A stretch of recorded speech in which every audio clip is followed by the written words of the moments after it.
En 2013, s'est dessinée sur les bords de la Seine une nouvelle perspective. Un lieu de rencontre, d'échange et de détente pour tout un chacun. Entre les musées d'Orsay et du quai Branly, sur les quais de la Seine, les promeneurs peuvent maintenant déambuler le long de l'eau. Ancienne autoroute urbaine, aujourd'hui libérée de l'emprise automobile, ce sont 2,3 km de promenade qui s'offrent à nouveau aux Parisiens. Ce projet de longue date a pu voir le jour à l'initiative et grâce au financement de la ville de Paris, qui a souhaité offrir un nouveau lieu de convivialité aux amoureux de la capitale. En 2009, les études ont été réalisées pour permettre la transformation en boulevard urbain de la rive droite et la piétonisation de la rive gauche.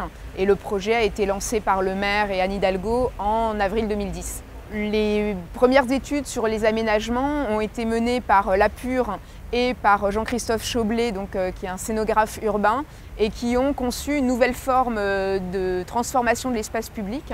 Et donc Jean-Christophe Choblet a eu l'idée originale de concevoir un jardin flottant qui prend place donc au pied du pont de l'Alma. Et puis l'idée d'un emmarchement qui est une grande structure qui permet de relier le quai haut au quai bas et également de servir de gradin pour développer des spectacles sur l'emmarchement lui-même ou sur la Seine.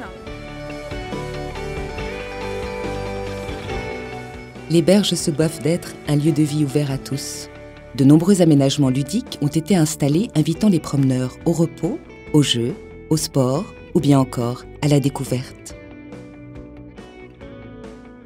Les berges se veulent être un nouveau cœur de ville urbain, rythmé par de nombreuses animations culturelles et sportives mises en place par une coopérative de programmation. Ça, c'était vraiment l'idée de Didier Fizulier, qui est directeur de l'île 3000. L'île 3000 organise régulièrement des très grands événements suite à la capitale culturelle européenne de 2004. Il a expérimenté cette coopérative de programmation à la gare Saint-Sauveur. La gare, en dehors des grands événements, fonctionne sur le principe d'une coopérative de programmation, c'est-à-dire que toutes les associations, institutions, fédérations sportives, un réseau très conséquent doit être force de proposition en termes de contenu artistique, sportif.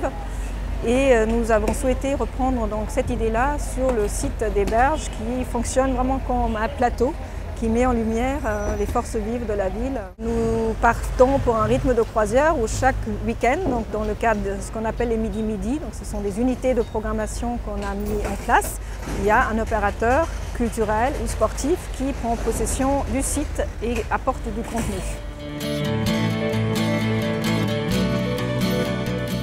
Le bois s'est avéré être un matériau idéal par son aspect naturel et par son adaptabilité, qui répondait parfaitement aux contraintes du site. L'architecte Franklin Azy a ainsi proposé l'idée des micados de bois, qui ont pris place tout au long de la Seine.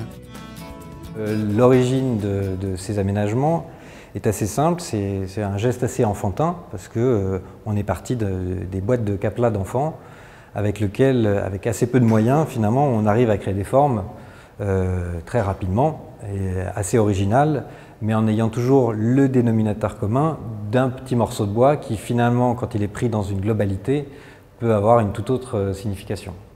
Les questions à la base du projet posé étaient essentiellement choix de l'essence de bois, effectivement, choix du mode d'assemblage en pensant aux contraintes vraiment fortes du projet qui étaient la première, une pose et dépose relativement rapides. On peut rappeler ici le côté risque d'inondation, étant donné qu'on est sur les berges de Seine.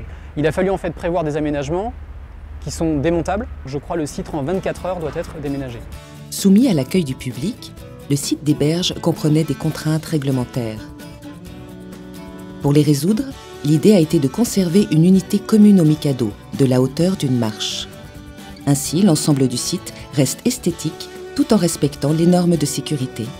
Ce qui est intéressant dans le bois, c'est qu'en termes de traçabilité, quand on fait un bilan environnemental sur un matériau, il faut toujours penser au passé, au présent et aussi au futur. En fait, la temporalité d'un matériau, elle se voit dans ces trois périodes. Et donc sur les berges de Seine, on a vraiment beaucoup travaillé sur d'où devait venir le bois, de quelle région, et d'essayer de réduire finalement toutes les strates intermédiaires de la fabrication d'un matériau. C'est aussi pour ça qu'on avait souhaité que le matériau final soit brut. Quand je dis brut, c'est qu'il ait il y ait le moins d'actes humains pour arriver à un produit final. On pourrait penser que le côté brut est quelque chose d'assez facile à obtenir, mais au final, il a fallu réfléchir à beaucoup de choses. Essentiellement, les assemblages. Comment faire en fait un empilage de bois qui paraisse relativement aléatoire, sans qu'aucune fixation qui pourrait effectivement gâcher soit visible. Ces juxtapositions de cet ensemble de Mikado sont après en fait assemblées perpendiculairement par des traverses sur la première couche, des traverses effectivement en chaîne également, qui permettent effectivement de stabiliser l'ensemble. Et après, chaque couche est séparée en fait par un élément d'assemblage, une plaque de séparation, qui permet à la fois la ventilation naturelle des éléments, pour une question de séchage, de durabilité, pour éviter en fait toute stagnation d'eau. Et aussi, ces plaques de séparation ont permis la fixation transversale de l'ensemble des éléments pour éviter, ou au moins contraindre, le bois à ne pas trop jouer et s'écarter.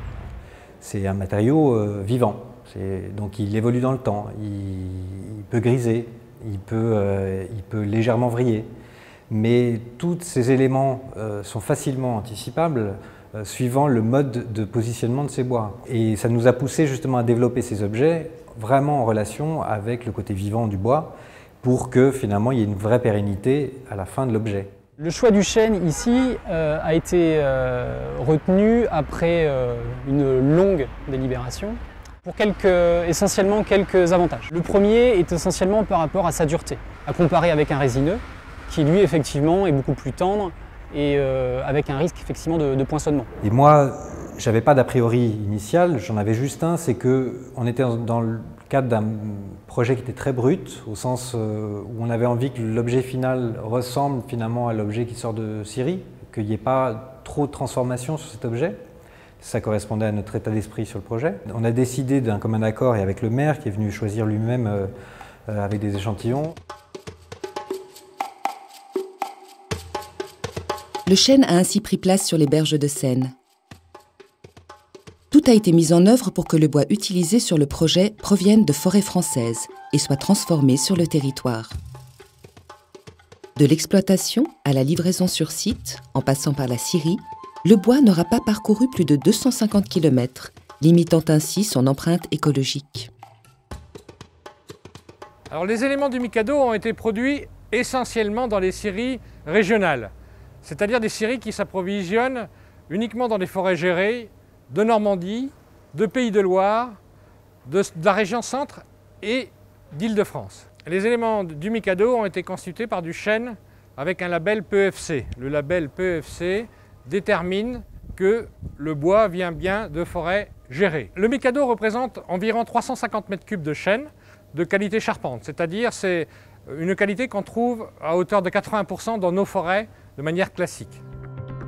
La réalisation des Mikado de bois s'appuie sur un travail d'équipe qui a permis d'apporter une homogénéité et une esthétique qui leur est propre. Sur ce marché-là, le produit est plus élaboré, c'est-à-dire que l'on ne fournit pas seulement des poutres en chêne, mais on fournit un concept donc, qui a été élaboré par des architectes, qui a été validé par des bureaux de contrôle, et nous derrière on réalise à la fois la matière première, avec le sciage évidemment au préalable, plus la transformation sur une machine à commande numérique de type K2 et ensuite le montage. Une fois sciées, les poutres de bois sont usinées afin d'effectuer les perçages nécessaires à l'assemblage des Mikado et apporter les finitions aux Mikado de chêne.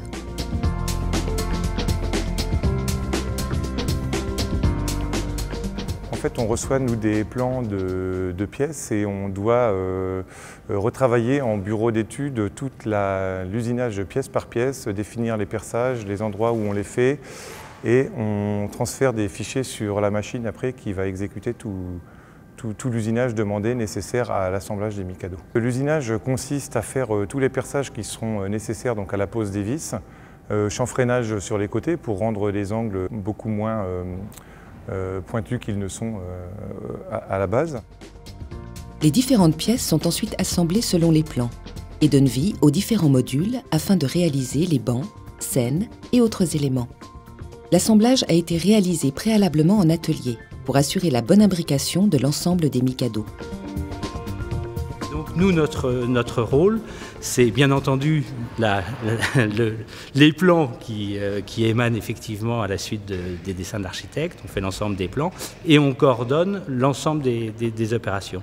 Alors l'assemblage est un point effectivement très particulier et très sensible parce que, il y a une problématique qui est esthétique dans le projet et qui est très importante. L'architecte nous a demandé de garder les lignes des Mikado et on a travaillé effectivement sur l'aspect, le platelage en plus pour avoir la jonction avec les Mikado en restant dans le même esprit. Donc on a fait évoluer justement la scène pour garder ces contraintes esthétiques et donc avoir une scène aussi, comme vous le verrez, avec un dessin aléatoire qui est très particulier. Une fois la phase de test en atelier finalisée, les Mikado de bois peuvent enfin trouver leur place sur site. Au bord de la Seine, le bois prend toute sa signification et s'insère parfaitement dans le paysage parisien. Les modules prennent vie.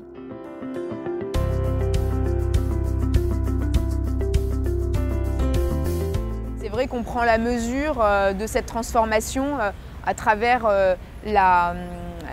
l'opportunité assez exceptionnelle de profiter de ce panorama de la Seine, des grands bâtiments qui l'abordent, et puis d'un espace qui va prendre vie avec la présence du public. Le bois prend place dans la ville, et c'est donc tout naturellement que France Bois Forêt, interprofession nationale de la filière forêt-bois, s'est impliquée très tôt dans ce projet, en devenant le partenaire officiel. Communiquer sur les savoir-faire de la filière est la mission première de l'interprofession nationale. Après de nombreuses années de concertation et de travail préparatoire, le projet des berges est terminé et peut enfin ouvrir au public.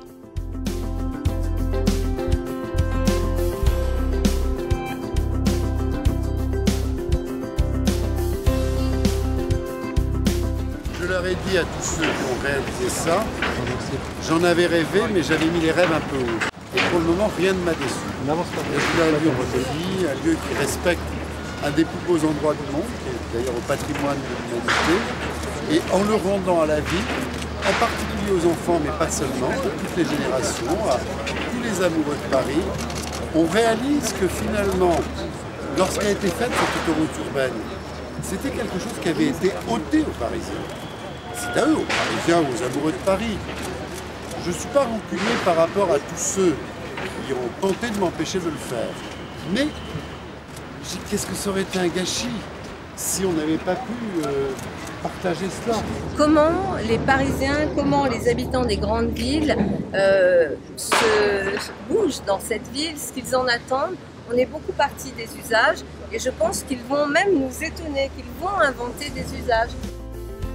Le bois a parfaitement trouvé sa place le long de ces 2,3 km de promenade offerts aux Parisiens et aux promeneurs. Le bois est un matériau vivant.